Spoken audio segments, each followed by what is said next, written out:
Selamat pagi, perkenalkan kami dari kelompok 8 mata kuliah Pancasila 8 FR akan mempresentasikan materi berjudul Pancasila sebagai landasan nilai pengembangan ilmu dan teknologi. Sebelumnya, perkenalkan saya memperkenalkan anggota kelompok 8, yaitu yang pertama Dinar Tarilis, yang kedua saya Ida Wakuwasi Depesi Utara, yang ketiga Muhammad Farhan, yang keempat Nurul Aini, yang kelima Mutri Nipalda Maria Gumber, dan yang terakhir Puturatih Diandra Putri. Adapun topik bahasan dari kelompok kami yaitu yang pertama, ilmu pengetahuan dan teknologi bebas nilai dan tidak bebas nilai. Yang kedua, nilai ketuhanan sebagai dasar pengembangan ilmu dan teknologi. Yang ketiga, nilai kemanusiaan sebagai dasar pengembangan ilmu dan teknologi. Yang keempat, nilai persatuan sebagai dasar pengembangan ilmu dan teknologi. Yang kelima, nilai kerakyatan sebagai dasar pengembangan ilmu dan teknologi. Dan yang terakhir, nilai keadilan sebagai dasar pengembangan ilmu dan teknologi. Filsafat sebagai philosophy of life mempelajari nilai-nilai yang ada dalam kehidupan dan berfungsi sebagai pengontrol terhadap keilmuan manusia. Teori Epictetus memiliki mekanisme fungsi yang mirip dengan agama yang menjadi pedoman kehidupan manusia. Dalam teori Epictetus tergantung tujuan manusia mengalami perubahan dan perkembangan. Epictetus bukan sesuatu yang tidak eksis, sesuatu yang sungguh-sungguh berupa kenyataan, bersembunyi di balik kenyataan yang tampak, tidak tergantung pada kenyataan-kenyataan lain, mutlak, dan tidak mengalami kemunduran. Nilai bebas. Bebas nilai adalah tuntutan agar ilmu teknologi dikembangkan hanya berdasarkan pada ilmu pengetahuan saja, dan tidak boleh dikembangkan berdasarkan pertimbangan di luar ilmu pengetahuan. Tujuannya, agar ilmu pengetahuan tidak mengalami distorsi, atau tunduk kepada ilmu lain dan dapat berkembang secara otonom. Tuntutan bebas nilai bersifat tidak mutlak, karena ilmu pengetahuan harus tetap peduli terhadap nilai kebenaran dan nilai kejujuran. Menurut Joseph Situmorang, menyatakan bahwa sekurang-kurangnya ada 3 faktor sebagai indikator bahwa ilmu itu bebas nilai, yaitu yang pertama, ilmu harus bebas dari pengenilaian-pengenilaian nilai. Maksudnya adalah bahwa ilmu harus bebas dari pengaruh eksternal seperti faktor ideologis, religius, kultural, dan sosial. Yang kedua, diperlukan adanya kebebasan usaha ilmiah agar otonomi ilmu terjamin. Kebebasan di sini menyangkut kemungkinan yang tersedia dan penentuan diri. Yang ketiga, penelitian ilmiah tidak luput dari pertimbangan etis yang sering dituding menghambat kemajuan ilmu, karena nilai etis sendiri itu bersifat universal. Nilai tidak bebas. Ilmu yang tidak bebas nilai atau value bound memandang bahwa ilmu itu selalu terikat dengan nilai dan harus dikembangkan dengan mempertimbangkan aspek nilai. Perkembangan nilai tidak lepas dari nilai-nilai ekonomis, sosial, religius, dan nilai-nilai yang lainnya. Menurut salah satu filsuf yang mengerti teori value bound, yaitu Jürgen Habermas, berpendapat bahwa ilmu, sekalipun ilmu alam tidak mungkin bebas nilai, karena setiap ilmu selalu ada kepentingan-kepentingan. Dia juga membedakan ilmu menjadi 3 macam sesuai kepentingan-kepentingan masing-masing, yaitu yang pertama, pengetahuan berupa ilmu-ilmu alam yang bekerja secara empiris analitis. Ilmu ini menyelidiki gejala-gejala alam secara empiris dan menyajikan hasil penyelidikan untuk kepentingan-kepentingan manusia. Dari ilmu ini pula disusun teori-teori ilmiah agar dapat diturunkan pengetahuan-pengetahuan terapan yang bersifat teknis. Kemudian, yang kedua, ilmu kemasyarakatan. Berlawanan dengan pengetahuan yang pertama, karena tidak menyelidiki sesuatu dan tidak menghasilkan sesuatu, melainkan memahami manusia sebagai sesamanya, memperlancar hubungan sosial. Aspek kemasyarakatan yang dibicarakan adalah hubungan sosial atau interaksi, sedangkan kepentingan yang dikejar oleh pengetahuan ini adalah pemahaman makna. Kemudian yang terakhir ada pengetahuan teori kritis, yaitu membongkar penindasan dan mendewasakan manusia pada otonomi dirinya sendiri. Sadar diri amat dipentingkan di sini.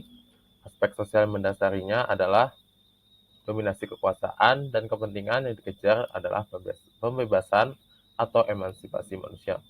Ilmu yang tidak bebas nilai ini memandang bahwa ilmu selalu terikat dengan nilai dan harus dikembangkan dengan mempertimbangkan nilai-nilai.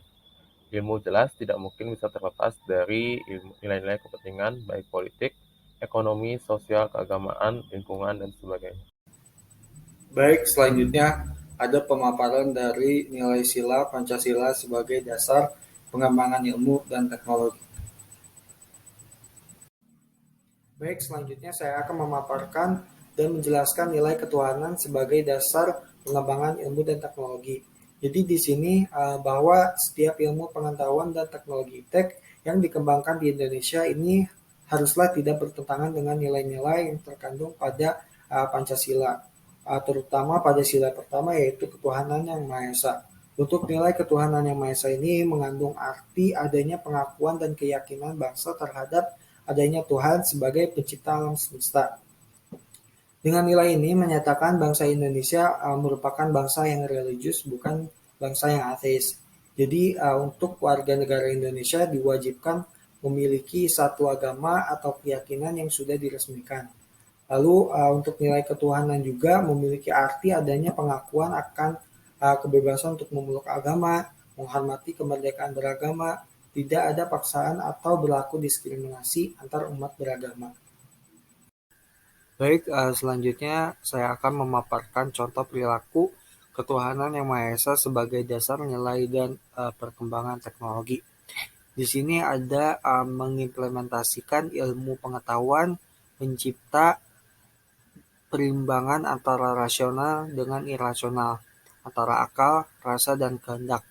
Jadi untuk berdasarkan sila pertama ini, iptek tidak hanya memikirkan apa yang ditemukan, dibuktikan, dan diciptakan, tetapi juga dipertimbangkan maksudnya dan akibatnya, apakah merugikan manusia dengan sekitarnya.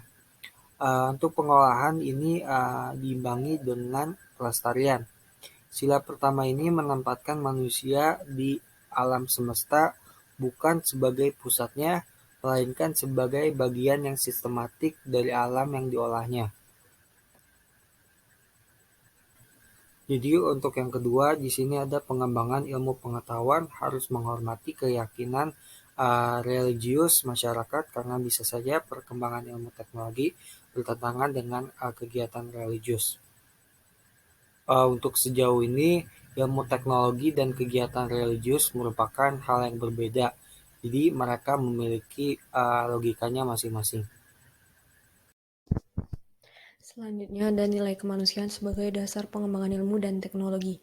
Yang pertama, pengertian kemanusiaan berasal dari kata manusia yang memiliki arti makhluk berbudi dan memiliki cipta, karsa, dan rasa. Sehingga kemanusiaan merupakan esensi dan identitas manusia karena martabat kemanusiaannya atau human dignity. Selanjutnya ada adil, merupakan keputusan dan tindakan berdasar norma-norma objektif, bukan subjektif maupun sewenang-wenang. Yang ketiga ada beradab, berasal dari kata adab yang memiliki arti budaya, sehingga beradab merupakan sikap hidup, keputusan, dan tindakan yang didasarkan pada nilai-nilai budaya, terutama nilai-nilai kesusilaan atau moralitas. Sehingga didapatkan pengertian kemanusiaan yang adil dan beradab adalah kesadaran sikap dan perbuatan manusia yang didasarkan pada potensi budi nurani manusia dalam hubungan norma-norma dan kebudayaan umumnya, baik terhadap diri sendiri, sesama manusia, maupun terhadap alam. Menurut Kailan pada tahun 2000, Pancasila merupakan satu kesatuan nilai-nilai yang lain. Sila Pancasila tersebut mengandung sumber nilai, kerangka berpikir, dan asas moralitas bagi pembangunan iptek. Sila Pancasila tersebut menunjukkan sistem etika dalam pengembangan iptek. Sila kedua ini juga memberi arah mengendalikan iptek dan juga menjadi dasar bahwa manusia dalam mengembangkan iptek haruslah secara beradab dan bermoral. Pembangunan iptek didasarkan pada hakikat untuk kesejahteraan manusia dan diabdikan dengan sesuai dengan harkat martabat manusia. Lalu selanjutnya ada sumber sila kemanusiaan sebagai dasar nilai pengembangan ilmu di Indonesia. Yang pertama ada sumber sosiologis didapatkan dari sikap masyarakat yang peka terhadap isu-isu kemanusiaan yang terjadi di masyarakat itu sendiri. Contohnya adalah rencana pembangunan pusat tenaga nuklir di Semenanjung Muria beberapa tahun yang lalu. Penolakan masyarakat didasarkan pada kekhawatiran atas kemungkinan kebocoran PLTN yang telah terjadi di Chernobyl, Rusia. Yang kedua ada sumber politis. Sumber politis yang saya masukkan hanya satu, yaitu pada pidato Soeharto pada Kongres Pengetahuan Nasional keempat pada tahun 1986. Inti dari pidato itu berisi tentang ilmu pengetahuan dan teknologi harus diabdikan kepada manusia dan kemanusiaan, sehingga memberi jalan untuk meningkatkan martabat kemanusiaan dan iptek dapat memberikan dukungan terhadap kemajuan pembangunan nasional. Lalu hakikat Pancasila sebagai dasar nilai pengembangan iptek dikemukakan oleh Profesor Wahyudi Setiawan dalam Simposium dan Sarasehan Pancasila sebagai paradigma ilmu pengetahuan dan pembangunan bangsa. Jadi sila kedua atau kemanusiaan yang adil dan beradab ini memberi arahan yang universal dan khas terhadap ilmuwan dan ahli teknik di Indonesia. Asas kemanusiaan menghendaki perlakuan manusia agar sesuai dengan kodrat manusia itu sendiri, seperti memiliki keinginan, berkecukupan dalam materi, eksistensinya dihargai, bebas dalam mengeluarkan pendapat, serta berperan nyata dalam lingkungan. Hakikat kodrat monopluralis disampaikan oleh Notonegoro terdiri atas jiwa dan raga atau susunan kodrat, makhluk individu dan sosial atau sifat kodrat, dan makhluk Tuhan dan otonom atau kedudukan kodrat. Nilai persatuan sebagai dasar pengembangan ilmu dan teknologi. Persatuan Indonesia. Persatuan Indonesia yang memiliki nilai persatuan bangsa, meliputi wilayah Indonesia, suku-suku yang ada di tiap daerah di Indonesia, serta pengakuan terhadap simbol Bhinneka Tunggal Ika, di mana yang memiliki arti tidak dapat dipisahkan. Nilai persatuan Indonesia. Persatuan Indonesia sebagai pengupayaan pemersatu bangsa yang dimana memiliki keberagaman dan perbedaan yang begitu banyak dari segi manapun itu. Semisal, di Indonesia ini memiliki berbagai macam banyak bahasa dari tiap daerah. Sangat sulit bila kita ingin berbicara dengan daerah yang lain jika mereka memakai bahasa daerah mereka, karena kita sendiri tidak paham. Maka dari itu, perlulah kita menggunakan bahasa atau alat komunikasi yang sangat mudah dimengerti oleh tiap daerah. Maka adanya bahasa Indonesia yang merupakan alat pemersatu bangsa. Yang kedua, dengan berbagai macam perbedaan yang pastinya tidak semua orang bersependapat, namun harus dapat memenuhi kepentingan umum, bukan kepentingan diri sendiri, yang dimana dengan begitu persatuan Indonesia semakin kuat. Yang ketiga, dengan menerapkan nilai persatuan Indonesia, bangsa Indonesia akan memiliki jiwa nasionalisme dan patriotisme yang tinggi. Yang keempat, membentuk sikap rela berkorban untuk tanah air dengan mematuhi aturan yang berlaku dalam kehidupan. Nilai persatuan Indonesia dalam pengembangan iptek. Sila persatuan Indonesia. Pengembangan iptek diarahkan demi kesejahteraan umat manusia termasuk di dalamnya kesejahteraan bangsa Indonesia.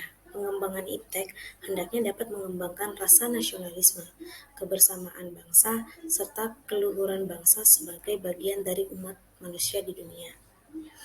Yang kedua, seiring dengan perkembangan zaman, teknologi semakin canggih. Dengan ini memiliki dampak yang baik. Contohnya, walaupun dengan jarak jauh, kita tetap bisa bersatu atau tetap bisa saling berkabar melalui kecanggihan teknologi seperti video call, telepon, atau dengan cara yang lain. Yang ketiga, perkembangan teknologi pun dapat menjadi musuh bagi persatuan Indonesia. Contoh, dengan penyebaran hoax yang mampu merusak persatuan, maka dari itu kita harus lebih pintar dan cermat saat menerima suatu info agar kita tidak mudah terpengaruh dengan penyebaran hoax. Selanjutnya, nilai kerakyatan sebagai dasar pengembangan ilmu dan teknologi. Merujuk dari kutipan T. Jacob, sila kerakyatan yang dipimpin oleh hikmat kebijaksanaan dalam permusyawaratan perwakilan meminta kita membuka kesempatan yang sama bagi semua warga untuk dapat mengembangkan iptek dan mengenyam hasilnya sesuai kemampuan dan keperluan masing-masing sehingga tidak adanya monopoli iptek. Nah, dalam menghindari adanya monopoli dalam mengembangkan ilmu dan teknologi merujuk pada sila keempat ini, maka dalam pengembangannya harus didasari secara demokratis. Demokratis yang dimaksud di sini adalah bahwa setiap ilmuwan memiliki kebebasan yang sama dalam mengembangkan ilmu pengetahuan dan teknologi. Setiap ilmuwan harus menghormati dan menghargai kebebasan orang lain, dan setiap ilmuwan harus memiliki sikap yang terbuka dan saling menerima antar sesama ilmuwan lainnya dalam mengembangkan ilmu dan teknologi. Seperti yang telah disebutkan sebelumnya, sila kerakyatan ini mendasari pengembangan ilmu pengetahuan dan teknologi secara demokratis. Pengaruh nilai kerakyatan sebagai dasar pengembangan ilmu pengetahuan dan teknologi adalah meningkatkan kreativitas Indonesia untuk menghasilkan suatu karya cipta dalam bidang apapun untuk upaya mensejahterakan warga negara Indonesia. Untuk contohnya di sini ada Pak Nadiem Makarim yang merintis Gojek dengan hanya memiliki 10 karyawan dan 20 tukang ojek, serta pada awalnya hanya menggunakan sistem yang sangat sederhana. Karena kecintaannya terhadap jasa tukang ojek ini, hal ini juga berhasil mengantarkannya menjadi pengusaha yang sukses. Seperti yang kita tahu bahwa kini perusahaan Gojek sudah berkembang pesat dengan memiliki jutaan mitra dan driver serta karyawan, dan layanan-layanan yang ditawarkan Gojek pun semakin beragam. Dengan ini kita tahu bahwa dengan selalu berupaya demi kebangkitan Indonesia dan nilai kerakyatan sebagai dasar pengembangan iptek, tangan-tangan ahli anak Indonesia dapat menciptakan ide-ide kreatif yang menghasilkan intellectual property. Selanjutnya adalah nilai keadilan sebagai dasar pengembangan ilmu dan teknologi. Keadilan sosial berarti keadilan yang berlaku dalam segala bidang di kehidupan masyarakat, baik materi maupun spiritual. Keadilan sosial juga menjaga keseimbangan antara kepentingan individu dan masyarakat. Sila keadilan berarti bahwa setiap warga negara Indonesia mendapat perlakuan yang adil dalam bidang hukum, politik, sosial, ekonomi, dan kebudayaan. Jadi, seluruh rakyat Indonesia, baik yang berada dalam wilayah kekuasaan Republik Indonesia maupun warga negara Indonesia yang berada di luar negeri, berhak untuk mendapatkan kemakmuran yang merata, kekayaan alam, dan sebagainya untuk dipergunakan bagi kebahagiaan bersama sesuai potensi masing-masing dan melindungi yang lemah agar masyarakat dapat bekerja sesuai dengan bidangnya. Sila keadilan dalam Pancasila mengutamakan ketiga keadilan Aristoteles, yaitu keadilan distributif, keadilan kontributif, dan keadilan komutatif. Menurut T. Jacob, sila keadilan sosial bagi seluruh rakyat Indonesia, iptek itu didasarkan pada keseimbangan keadilan dalam kehidupan kemanusiaan. Sila keadilan menjabarkan bahwa pengembangan ilmu dan teknologi haruslah menjaga keseimbangan keadilan dalam hubungan dengan diri sendiri maupun dengan Tuhan. Jadi, sila kelima dalam Pancasila itu mengkomplementasikan bahwa pengembangan ilmu dan teknologi haruslah menjaga keseimbangan keadilan dalam kehidupan kemanusiaan yang menyangkut keseimbangan dirinya dengan Tuhan, dengan sesama manusia atau bangsa Indonesia, dan dengan alam lingkungannya. Dalam sila ini mengandung nilai keadilan, di mana dalam pengembangan ilmu dan teknologi, hasil ciptanya haruslah bermanfaat dan dapat dinikmati oleh seluruh bangsa Indonesia dan dapat meningkatkan taraf hidup dan kualitas. Misalnya, jika dikaitkan dengan bidang pertanian, maka teknologi yang diciptakan atau dikembangkan itu haruslah mendukung pertanian di Indonesia dan harus disebarluaskan secara merata sehingga seluruh warga Indonesia bisa mengetahuinya dan menerapkannya dalam bidang tersebut. Contohnya, ditemukan varietas bibit unggul padi Cilosari dari teknik radiasi. Penemuan ini adalah hasil karya dari penelitian anak bangsa. Dengan adanya penemuan ini, diharapkan dapat meningkatkan swasembada pangan di Indonesia, sehingga Indonesia tidak perlu lagi mengimpor beras, dan diharapkan dapat meningkatkan kesejahteraan rakyat Indonesia, serta memberikan rasa keadilan dengan ditingkatkannya jumlah produksi padi dengan harga terjangkau, sehingga rakyat Indonesia dapat menikmati beras yang berkualitas. Menurut Tama Sembiring dan kawan-kawannya, pengembangan ilmu pengetahuan yang berkeadilan harus dapat teraktualisasi dalam pengelolaan kekayaan alam sebagai milik bersama bangsa Indonesia untuk sebesar-besarnya kemakmuran rakyat dan mencegah penguasaan oleh modal perorangan atau kelompok. Demikian presentasi yang dapat kami sampaikan. Terima kasih atas perhatiannya. Kurang lebihnya kami mohon maaf. Semoga apa yang disampaikan bermanfaat untuk kita semua. Terima kasih. Selamat pagi.